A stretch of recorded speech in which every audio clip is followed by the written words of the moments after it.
এইবাৰ আৰু মেট্ৰিক এটা ক্লাছ পৰীক্ষা ধৰণে হ'ব।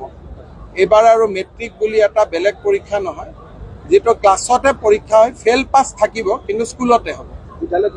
বিদ্যালয়খনে কণ্ডাক্ট কৰিব বা আমাৰ যিবিলাক অধিবিদ্যা পৰিষদ আছে তেওঁলোকে কৰিব। ক্লাছ 12 টো বোৰ্ড হ'ব, 10 টো আৰু বোৰ্ড নহয়। এতিয়া 10ৰ গুৰুত্ব নাথাকিব।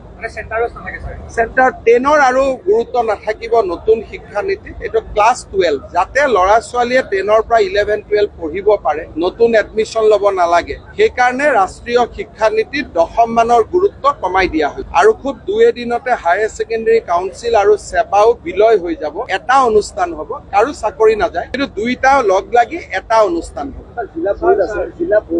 এতিয়া জিলা বোৰ্ডেও পাতিব পাৰে, চেবাইও পাতিব পাৰে, এইটো বেলেগ কথা। কিন্তু আগৰ দৰে মেট্ৰিক বুলি যিটো এটা পৰিৱেশ হয়, সেই পৰিৱেশটো নাথাকিব। পৰীক্ষাটো যদি বোৰ্ডৰ কাম নাথাকে, বোৰ্ডেও পাতিব পাৰিব, এইটো শিক্ষা বিভাগে সিদ্ধান্ত ল'ব। কিন্তু ক্লাছ 10ৰ গুৰুত্ব ৰাষ্ট্ৰীয় শিক্ষা নীতিত নাই। ৰাষ্ট্ৰীয় শিক্ষা নীতিত গুৰুত্ব ক্লাছ 12। এইবাৰ আৰু মেট্ৰিক এটা ক্লাছ পৰীক্ষা ধৰণে হ'ব। এইবাৰ আৰু মেট্ৰিক বুলি এটা বেলেগ পৰীক্ষা নহয়, যেটো ক্লাছতে পৰীক্ষা হয়, ফেল পাছ থাকিব কিন্তু স্কুলতে হ'ব।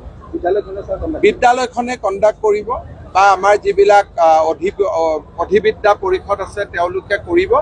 ক্লাছ 12 টো বোৰ্ড হ'ব, 10 টো আৰু বোৰ্ড নহয়। এতিয়া 10ৰ গুৰুত্ব নাথাকিব। চেণ্টাৰ 10ৰ আৰু গুৰুত্ব নাথাকিব নতুন শিক্ষা নীতিত। এইটো ক্লাছ 12 যাতে ল'ৰা ছোৱালীয়ে 10ৰ পৰা 11-12 পঢ়িব পাৰে, নতুন এডমিশ্যন ল'ব নালাগে। সেইকাৰণে ৰাষ্ট্ৰীয় শিক্ষা নীতিত 10ম মানৰ গুৰুত্ব কমাই দিয়া হৈছে। আৰু খুব 2 দিনতে হায়াৰ ছেকেণ্ডেৰী কাউন্সিল আৰু চেবাও বিলয় হৈ যাব। এটা অনুষ্ঠান হ'ব, কাৰো চাকৰি নাযায়, কিন্তু দুইটা লগ লাগি এটা অনুষ্ঠান হ'ব।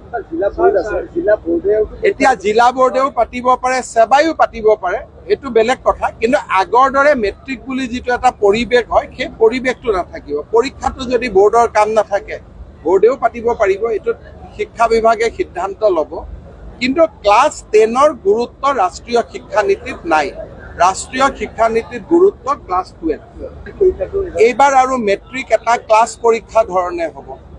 এইবাৰ আৰু মেট্ৰিক বুলি এটা বেলেগ পৰীক্ষা নহয়, যেটো ক্লাছতে পৰীক্ষা হয়, ফেল পাছ থাকিব কিন্তু স্কুলতে হ'ব। বিদ্যালয়খনে কণ্ডাক্ট কৰিব বা আমাৰ যিবিলাক অধিবিদ্যা পৰিষদ আছে তেওঁলোকে কৰিব। ক্লাছ 12 টো বোৰ্ড হ'ব, 10 টো আৰু বোৰ্ড নহয়। এতিয়া 10ৰ গুৰুত্ব নাথাকিব। চেণ্টাৰ 10ৰ আৰু গুৰুত্ব নাথাকিব নতুন শিক্ষা নীতিত। এইটো ক্লাছ 12 যাতে ল'ৰা ছোৱালীয়ে 10ৰ পৰা 11-12 পঢ়িব পাৰে, নতুন এডমিশ্যন ল'ব নালাগে। সেইকাৰণে ৰাষ্ট্ৰীয় শিক্ষা নীতিত 10ম মানৰ গুৰুত্ব কমাই দিয়া হৈছে। আৰু খুব 2 দিনতে হায়াৰ ছেকেণ্ডেৰী কাউন্সিল আৰু চেবাও বিলয় হৈ যাব। এটা অনুষ্ঠান হ'ব, কাৰো চাকৰি নাযায়, কিন্তু দুইটা লগ লাগি এটা অনুষ্ঠান হ'ব। এতিয়া জিলা বোৰ্ডেও পাতিব পাৰে, চেবাইও পাতিব পাৰে, এইটো বেলেগ কথা। কিন্তু আগৰ দৰে মেট্ৰিক বুলি যিটো এটা পৰিৱেশ হয়, সেই পৰিৱেশটো নাথাকিব। পৰীক্ষাটো যদি বোৰ্ডৰ কাম নাথাকে, বোৰ্ডেও পাতিব পাৰিব, এইটো শিক্ষা বিভাগে সিদ্ধান্ত ল'ব। কিন্তু ক্লাছ 10ৰ গুৰুত্ব ৰাষ্ট্ৰীয় শিক্ষা নীতিত নাই।